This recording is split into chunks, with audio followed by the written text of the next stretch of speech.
पहिल्यांदाच महापालिकेची निवडणूक लागल्यापासून आम्ही काँग्रेसच्या वतीनं सचिन चव्हाण यांच्या अध्यक्षतेखाली एक कमिटी अपॉइंट केली होती. शिवसेनेबरोबर 5-6 वेळा त्यांची चर्चा झालेली आहे. आम आदमी पार्टीबरोबर माझी आणि त्यांची चर्चा झालेली आहे. राष्ट्रवादीबरोबर आमची चर्चा झालेली आहे. परंतु अडचण आता यात अशी आहे की 4 नगरसेवकाचं प्रमाण असल्यामुळे, थोडं पॅनेल पद्धत असल्यामुळे थोड्या काही तांत्रिक अडचणी अनेक ठिकाणी येतात. आणि मग कदाचित आज संध्याकाळपर्यंत शिवसेनेवर आमचा शिक्कामोर्तब होईल. काही जागा वाटपाची चर्चा अंतिम टप्प्यात आहे.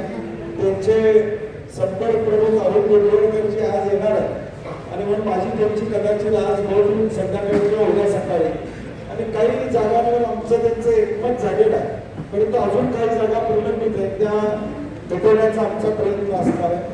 राष्ट्रवादीला आम्ही कशा पद्धतीने समान बसतो याची चर्चा त्यांच्यावर आम्ही केलेली आहे. कुठल्या जागा आम्ही सोडू शकतो हे त्यांना आम्ही विनंती केली आहे की आपण आमच्याकडे यावं असं सांगितलेलं आहे. भाकपा असेल यांच्याशी काही चर्चा त्या ठिकाणी झालेली आहे आणि मग थोडा वेळ लागेल. अजून 5-6 दिवस लागतील, फॉर्म भरले जातील आणि मग कदाचित 1 तारखेला या सगळ्या आघाड्या निश्चित होतील.